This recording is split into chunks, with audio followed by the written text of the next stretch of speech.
Many of my clients are in a co-founder situation. So it's themselves and one or two or maybe three other people who have co-founded a company.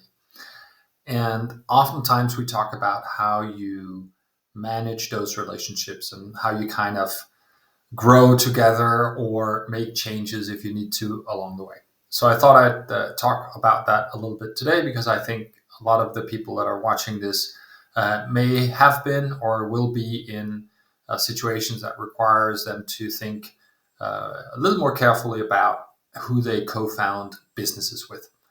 Um, so if we work under the premise, or if we assume that the co-founding relationship is new, so you basically can set it up right, what are the things that you need to do in order to do that?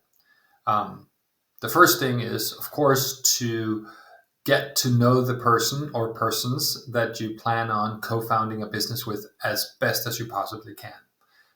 That does not mean that people you know well are the best co-founders. It just means that you should really understand who they are, what drives them, having observed them, hopefully in different situations, to figure out what is their motivation, why are they doing this. The second thing that is important to understand is what skill set do they actually have, right?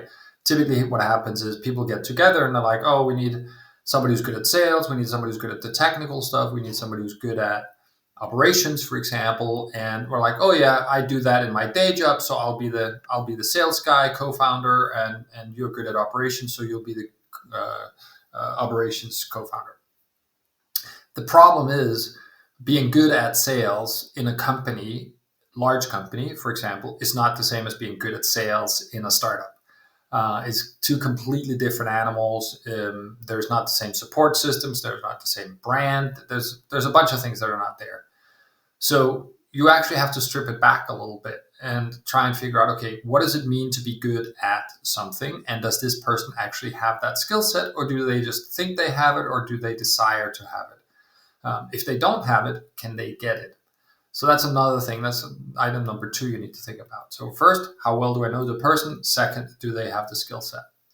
And then third is, all right, so this thing that we're doing together, it's probably not going to go as we intend or plan. How are we going to deal with that conflict on a personal level? Is this somebody I can actually talk to when things are difficult? Have we had difficult moments together?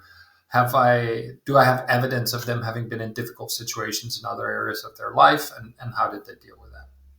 So those three things are kind of the soft stuff. And then you get down to having agreements. One thing that co-founders often debate and discuss is who needs to have what share of the company. And while that's important and valid, it actually doesn't matter so much in the long run because over time, people are going to get diluted and changed up and changed out, and how you assess the value. There's a bunch of elements to that. So I think in the beginning, a good guideline is to say, all right, how committed can we be to this venture? Right. So am I going to be working on this full time while my partners are going to be working on it part time? That should be reflected in ownership. Is anybody drawing a salary from the business? That should be reflected in the ownership. Um, and when that is said, the best thing is to be as equal partners as you can in the beginning, but also have mechanism for how to decide who is drawn down or who's changed up as you do that. Then you need to have agreements. There are plenty of good sort of co-founding agreements available in many different places, but writing down what the rules are for how you're going to operate together. What happens if somebody is not performing? How are you going to consider another co-founder if you want to bring somebody on? How do you make decisions? Is it simple majority? Is it unanimous decision making in certain cases around, for example, investment or divestiture? So kind of outlining all the decision points and how you're going to make decisions is going to be important.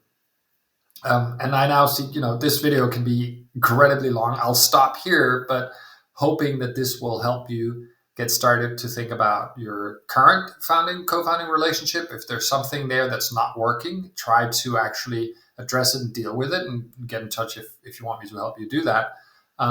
Or if you're considering getting into a new business with potential partners, I strongly encourage you to spend good time upfront figuring out what kind of relationship you're going to have, how you're going to govern it, and not just like most people, and I've done this too, just kind of jump into the boat with some folks that I think might work out, and then later on have issues because we didn't more carefully consider the setup and our relationship.